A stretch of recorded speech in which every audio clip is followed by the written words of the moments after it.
जिन राज। बोले आदि ब्रह्मा श्री आदिनाथ जी भगवान की, परम पूज्य जगत पूज्य आचार्य भगवंत गुरुदेव श्री विद्यासागर जी मुनि महाराज की जय। बंधा जी के महाअतिशयकारी श्री अजितनाथ जी भगवान की जय। समस्त मुनि संघ की जय। परम पूज्य मुनि श्री 108 विनम्र सागर जी महाराज की, मुनि संघ की नमोस्तु भगवान।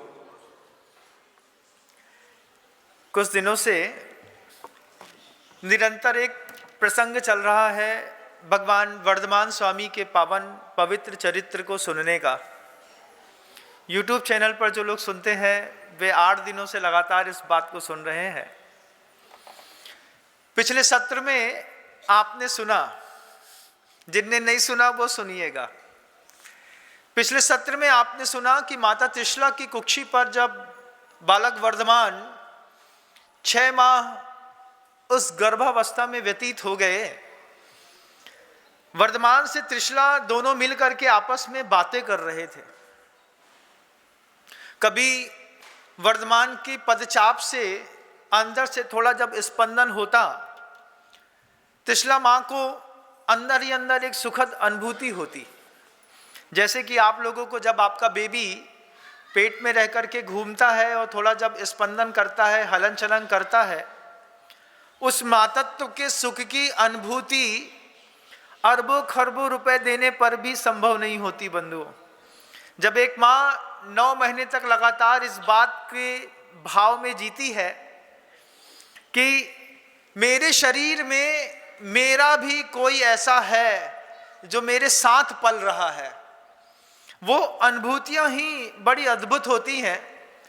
पुरुष कभी उस अनुभूति को स्पर्श भी नहीं कर सकता, वो महिला ही स्पर्श करती है। जब हाथ में उसके बालक आता है 9 माह के बाद, तो वो उसको गले से लगाती है, अपना सर्वस्व देती है, क्योंकि वो जानती है कि ये मेरा सर्वस्व है, मेरा बनाया हुआ, मेरा पोसा हुआ, मेरा सोचा हुआ, मेरी अनुभूतियों से प्रसूत जब कोई पुत्र हाथ में आता है, उसकी सौम्यता, उसका सौभाग्य ही कुछ और अलग होता है। इसलिए उसको सौभाग्यवती कहा जाता है।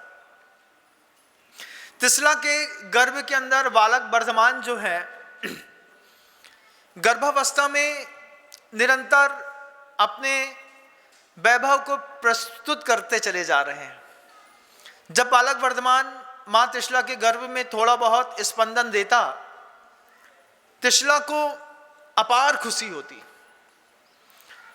एक बार ऐसा हुआ, बालक वर्धमान ने अंदर से स्पंदन देना बंद कर दिया। जैसे ही स्पंदन देना बंद किया, थोड़ी ही देर बाद त्रिशला को मन के अंदर एक शंका पैदा हुई। त्रिशला सिद्धार्थ के पास जाकर के सिद्धार्थ से बोलती है, मैं उनको संभाल नहीं पाई। सिद्धार्थ त्रिशला से पूछते हैं क्या हुआ। त्रिशला सिद्धार्थ से कहती है, मैं उनको संभाल नहीं पाई, अपने गर्भ के अंदर ऐसा लगता है कि वो आकर के चले गए। एक अजन्मे बालक के प्रति इतना बहुमान का भाव है त्रिशला का। हम अजन्मे बालक को किस भावनाओं से पोषित करते हैं, किस भावनाओं से पल्लवित करते हैं, किस भावनाओं का पुट देते हैं, इस पूरे वर्धमान चरित्र से अपने जीवन के चरित्र को मिलाने का प्रयास करिए। त्रिशला सिद्धार्थ से कहती है, मैं उनको संभाल नहीं पाई। वे पहले तो मुझे स्पंदित करते थे, आह्लादित करते थे, बार बार मुझे अंदर से अपने होने का एहसास कराते थे, लेकिन बालक वर्धमान अभी मुझे बहुत देर हो गई, किसी भी प्रकार का गर्भ में कोई स्पंदन महसूस नहीं हो रहा। ये सोच करके त्रिशला की आंख से झरझर आंसू बहने लगे। सिद्धार्थ त्रिशला को मुस्कुरा करके देखते हुए बोलते हैं, अरे जो जगत को संभालने वाला है उसको तू संभालेगी, वो पूरे जगत को संभाल रहा है। सिद्धार्थ ने त्रिशला के उस वर्धमान के होने की पुष्टि करने के लिए वापस त्रिशला का हाथ पकड़ करके और झरोके से नीचे अपना आंगन दिखाया। आंगन में अभी भी लगातार रत्न बरस रहे थे। आंगन में अभी भी देवों की संख्या खचाखच भरी हुई थी। तिसला ने जब देखा कि अभी भी रत्न बरस रहे हैं, कितने असंख्यात देवी देवता प्रांगण में चुपचाप हाथ जोड़कर खड़े हैं, जब इतना सब कुछ देखा और तिसला को उसके बाद भी कुछ शंका रह गई, तो सौधर्म की आज्ञा से कुबेर आकर के माता तिसला के चरणों में बैठ करके प्रणाम करने लगा। सोचिए, एक गृहस्थ दंपति को सौधर्मेंद्र की आज्ञा से कुबेर स्वयं आकर के चरणों में मां के प्रणाम करके उनको बारंबार नमस्कार कर रहा है।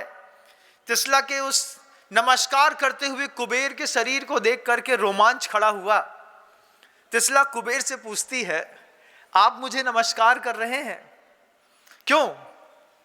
तब कुबेर कहते हैं, भगवान की पूजा करनी हो तो मंदिर की डेवढ़ी पर तो माथा टेका ही जाता है, और आपकी देह तो बालक वर्धमान के लिए एक मंदिर के जैसी है, जिसके बीच में रह करके वर्धमान वर्धमान हो रहे हैं। ये शब्द सुनकर के तिसला के मन के अंदर की खुशी न मिली। कभी बालक को पोषण देना हो तो माँ को पोषण दे करके बालक को संतुष्ट किया जाता है, और ऐसा नहीं है कि सिर्फ पति ही पत्नी को संतुष्ट करता है। परिवार के प्रत्येक व्यक्ति का कर्तव्य होता है कि अगर आपको गर्भस्थ शिशु के प्रति प्रेम का प्रदर्शन करना है तो उस प्रेम के प्रदर्शन करने के लिए स्त्री के प्रति प्रेम का प्रदर्शन करिए। स्त्री संतुष्ट होगी तो अंदर का बालक भी संतुष्ट होगा। लेकिन हम अपने परिवारों में जिस तरीके की कंट्रोवर्सी पे जीवन जीते हैं, क्योंकि इतना लौकिक जीवन है हमारा, जरा जरा सी बात में क्रोध आता है, मान आती है, लोभ आता है, मायाचारी आती है, कसाय पैदा होती हैं, 5 पाप करने की भावना पैदा होती है। और सबसे बड़ी बात, वे दंपति जो स्वयं पुत्र के प्रसव के लिए पुत्र की लालना पालना कर रहे हैं, वे स्वयं भूल जाते हैं कि 2 जीवन के बीच में एक और भव्य आत्मा है जो पल्लवित और पोषित हो रही है। तिसला ने जब देखा कि कुबेर स्वयं मुझे नमस्कार कर रहा है, तिसला कुबेर से पूछ करके, जब कुबेर ने ये शब्द कहे कि मंदिर को नमस्कार करने से प्रतिमा को भी नमस्कार हो जाता है, वर्धमान चूंकि गर्भस्थ हैं, इसलिए ये आपके सामने किया गया नमस्कार मूलतः तो वर्धमान को नमस्कार है। जब तिसला को इस बात का एहसास हुआ कि मेरे गर्भस्थ शिशु अभी भी गर्भ में हैं, फिर धीरे से वर्धमान ने वहीं से थोड़ा सा स्पंदन दिया और तिसला के चेहरे पर मुस्कुराहट आ गई। घर के अंदर भी ऐसा होता है बंधुओं, 2-3 दिन अगर बच्चे का थोड़ा स्पंदन माँ को महसूस ना हो, उस माँ के उस भावों की कल्पना पुरुष नहीं कर सकता। पुरुष सामान्य शब्दों में कितनी बार आप लोग कहते हैं कि बच्चा आया है, गिरा दो, कुछ फर्क नहीं पड़ता है, डीएनसी करा दो, कुछ भी कर दो। लेकिन जब स्त्री की डीएनसी होती है, स्त्री देखती है कि मेरा अंग का पाला हुआ मेरे सामने कैंची से काट दिया गया। इतनी वेदना, कभी पुरुष जिस बात की आप अनुमोदना कर देते हैं वो महापाप कहलाता है, महापाप। उस महापाप को अगर आपको समझना है तो मेरे द्वारा कहा हुआ यशोधर चरित्र कभी सुनने का प्रयास करिएगा। जिनने सुना है उन्होंने जा करके पूज्य गुरुदेव के चरणों में जा करके इस अपराध का, गर्भपात के अपराध का प्रायश्चित लेकर के अपने जीवन को पवित्र किया है बंधु। तिसला को थोड़ा सा अंदर से स्पंदन मिला, तिसला बहुत खुश हुई। वर्धमान के ऊपर अपने ही कुक्षी पर हाथ रखते हुए वर्धमान के लिए अंदर से भावना भाती है, क्या यह तेरा कौतुक था कि तू मेरी परीक्षा ले रहा था? और अंदर से एक स्पंदन आता है। वर्धमान वर्धमान है बंधुओं। तीर्थंकर किसी के गर्भ में आए, ऐसी स्त्री शुरुआत में तो सामान्य थी, लेकिन जब तीर्थंकर का गर्भावतरण होने के लिए विशेष महापूजाएं होने लगी, देव आंगन में आकर के खड़े होने लगे, तब उस स्त्री को भी समझ में आया कि मैं कुछ विशेष हूं। जब लगातार असंख्यात देवी देवता उसके सामने आकर के नमस्कार करते, एक देव ने आकर के तिसला से उसी वक्त कहा कि मां, आप हम देवों का दृश्य देख करके घबराना मत। इतने सारे देव दिख रहे हैं ना, तो देख करके घबराना मत। आप लोगों के भी स्वप्न में बहुत कुछ दिखाई देता है। महाराज, हमको पार्श्वनाथ भगवान की प्रतिमा दिखाई देती है, हमको सर्प दिखाई देता है, हमको पर्वत दिखाई देते हैं, हमको सम्मेद शिखर जी दिखाई देता है। घबराना मत, ये सब शुभ चिन्ह माने जाते हैं। त्रिशला से वो देव कहता है कि हम आपके पूरी राजभवन के महल के चारों तरफ फैले हुए हैं, खचाखच भरे हुए हैं, हम नृत्य करेंगे, हम वाद्य बजाएंगे, हम आपके घर के अंदर आकर के उत्सव करेंगे, जगह जगह जहां हमें जरूरत पड़ेगी हम मणि के दीपक जलाएंगे। लेकिन आप ये सारे दृश्य को देख करके घबराना मत, क्योंकि स्वामी वर्धमान अपने आप में बड़े अभूतपूर्व हैं। पुण्य फला अरहंता, ये शब्द आपने प्रवचन सार की उस कारिका में सुना होगा कि जब विशिष्ट प्रकार का पुण्य किसी के जीवन में फलता है तो एक स्त्री हो, पुरुष हो, एक परिवार हो या एक पुत्र हो, उसको कैसी विभूतियां मिलती हैं। अभी तो हम एक कप चाय के लिए तरसते हैं घर के अंदर, समय पर चाय और पोहा भी मिल जाए तो सौभाग्य मानो। सुबह सुबह सो के उठते साथ ही मन के अंदर वो भाव पैदा होता है, देखो 7 बज गए हैं लेकिन उसका नाश्ता नहीं लगा होगा। और जब 7 बजे तक नाश्ता नहीं लगता है और पत्नी बोलती है तुमको संभाले कि बच्चा संभाले, तब गुस्सा तो आती है। ये तुम्हारे कर्म ही बता रहे हैं कि तुमने ऐसा कोई सत्कर्म किया नहीं कि समय पर तुमको सब मिल जाए। लेकिन छेलना की व्यवस्था करने के लिए असंख्यात देवी देवता वहां पर खड़े हैं। श्री, री, दिति, कीर्ति, बुद्धि, लक्ष्मी इत्यादि जो देवियां हैं वो निरंतर त्रिशला के मन के अंदर एक ऐसा अभूतपूर्व उत्साह पैदा कर रही हैं। वो उत्साह जो पैदा कर रही हैं, री के उत्साह करने से त्रिशला की लज्जा और बढ़ गई, कीर्ति ने उसकी यशोगाथा और फैला दी, बुद्धि की कृपा से जब धीरे धीरे 6वें से 9वें महीने तक त्रिशला पहुंची, त्रिशला सिर्फ गंभीर प्रश्नों का उत्तर देती थी, वो भी सहजता में। जैसे पूज्य गुरुदेव जब कभी भी उनके पास कहीं से जाकर के कोई भी प्रश्न करता है, गुरुदेव सहजता में ही उत्तर देकर के सामने वाले को संतुष्ट कर देते हैं। त्रिशला के मन के अंदर गंभीर से गंभीर प्रश्नों का जब उत्तर सहजता में मिलता था, त्रिशला को कई बार अपने आप में ऐसी अनुभूति होती थी कि ऐसी मेरी सोच तो थी नहीं, लेकिन ऐसा उत्तर कहाँ से निकला। तब देव आकर के देवियां कहती थी, ये माँ आप नहीं बोल रहे हैं, आपके अंदर के वर्धमान बोल रहे हैं, हमारे अंदर का पुत्र भी कुछ बोलता होगा। अभी भी बहुत सारी ऐसी बेटियां होंगी, बहनें होंगी जो गर्भ धारण करेंगी, बहुत सारी ऐसी बेटियां होंगी जिनके गर्भस्थ शिशु होगा, बहुत सारी माँ बहनें ऐसी होंगी जिन्होंने बालक को जन्म दे दिया होगा, उनका लालन पालन कर रहे होंगे। वर्धमान चरित्र से एक बार किसी जीव के पुण्य की कल्पना करिए। वर्धमान चरित्र को सुनकर के एक बार अपने पुण्य को भगवान के पुण्य के साथ मिला करके देखिए, कोरिलेट करिए, और कोरिलेट करने के बाद अपने पुण्य की व्यवस्था बनाइए। बंधुओं, वर्धमान स्वामी का इतना पुण्य जगा कैसे? कभी अतीत में जाकर के देखिएगा, जब पुरुरवा भील की पर्याय में देखिएगा, सिंह की पर्याय में देखिएगा, आनंद राजा की पर्याय में देखिएगा, आप अनेक पर्यायों में जहां पर वो प्रिय मित्र चक्रवर्ती बने थे उस पर्याय में देखिएगा। हर पर्याय में जाकर के साधक ने जब साधना करी है, यही 5 महाव्रत 28 मूल गुण का निर्दोष पालन करते करते करते एकाध जीवन नहीं कई पर्याय गुजरी हैं, और प्रत्येक पर्याय का पुण्य इकट्ठा होता होता होता जब किसी एक पर्याय में एक साथ फलित होता है, तब जाकर के किसी की कुक्षी के अंदर कोई तीर्थंकर का जन्म होता है। हमने रामायण बहुत सुनी है, महाभारत बहुत सुनी है, और घर के अंदर रामायण और महाभारत बहुत करीबी है, करी है ना। महाभारत तो बहुत करी महाराज, रामायण घर में लिख नहीं पाई। राम के जीवन से प्रभावित तो हैं आप, लेकिन आप इस बात को भूल जाते हैं कि आप राम बन सकते हैं, लेकिन राम का पूरा परिकर जैसा था ऐसा आप अपने घर का परिकर बना नहीं सकते। राम के पास कौशल्या थी, दशरथ था, लक्ष्मण के जैसा भाई था, भरत के जैसा भाई था, राम के पास सीता थी। तुम रामायण पढ़ के आनंदित तो होते हो, लेकिन रामायण को अपने घर में लिख नहीं सकते। महाभारत जरूर लिख सकते हो। घर घर होती भी होगी, लेकिन ये रामायण और महाभारत से हटकर के है भगवान वर्धमान का चरित्र, जो कभी भी परिवार की अपेक्षा नहीं रखता, स्वयं के पुरुषार्थ और पुण्य की अपेक्षा रखता है। स्वयं के पुरुषार्थ और पुण्य से वो अपने आप बार बार कहता है कि हर पर्याय में थोड़ा थोड़ा ऐसा पुण्य इकट्ठा करके चलो, जब कभी भी कहीं पर भी कैसा भी मौका मिले, बस सोचो ऐसी कौन सी क्रिया करूं जिससे थोड़ा सा और पुण्य इकट्ठा हो जाए। पुण्य अपने आप में शुभाद धर्माद वा, पाप की परिभाषा कितनी अच्छी लिखी है। पाप की परिभाषा लिखी है कि पातुम रक्षति आत्मा नाम, जो रक्षा करता है उसको पाप कहते हैं। किससे रक्षा करता है?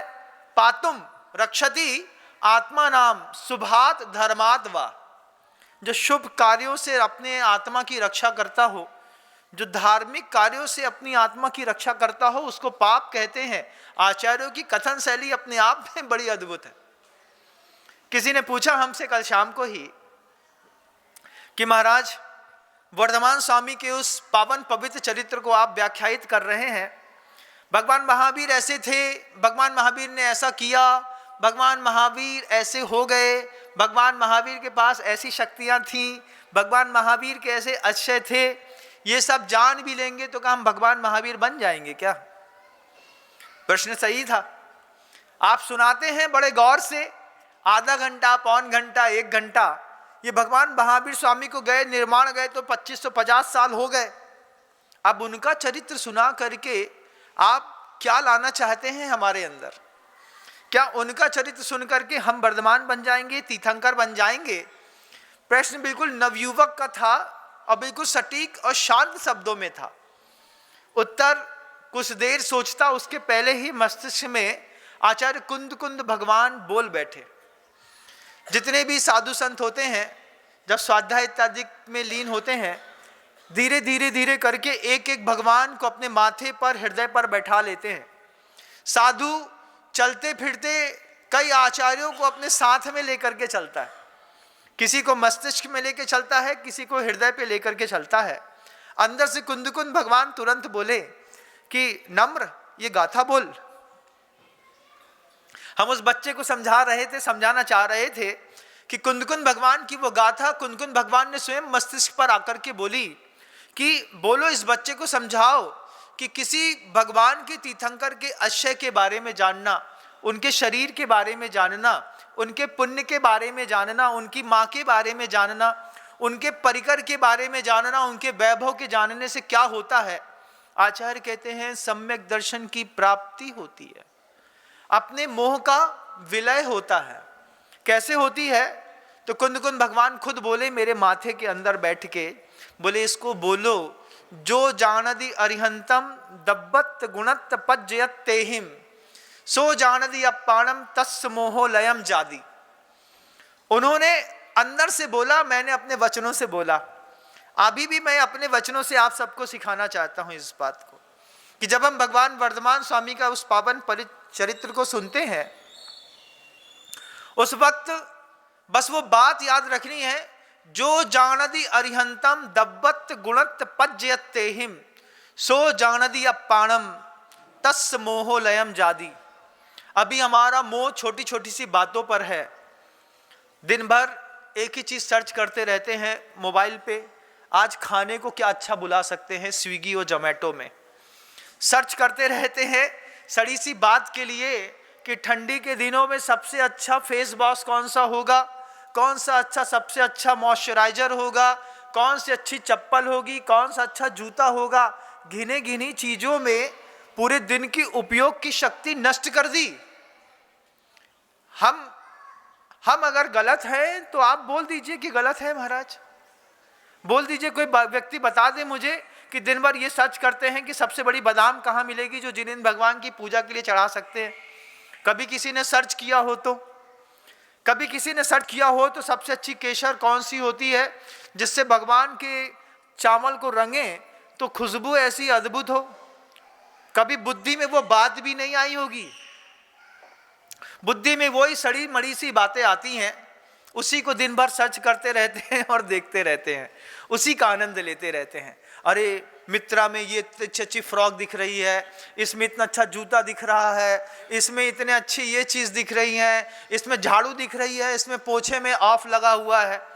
तो क्या पोछा खरीदने के लिए क्या कर रहे हैं? मोबाइल चला रहे हैं। आप सोचिए किन बातों में हम फंसे हैं, कहां फंसे हैं। तब आचार्य कुंदकुंद भगवान कहते हैं कि किसी साधु से कि जाओ मंच पे बैठो, भगवान वर्धमान स्वामी का वो पावन चरित्र बोलो, जिस चरित्र को सुनकर के और वो गाथा भी सुनो कि जो जानदी अरिहंतम दब्बत गुणत पज्यत तेहिम सो जानदी अपाणम तस् मोहो लयम जादी।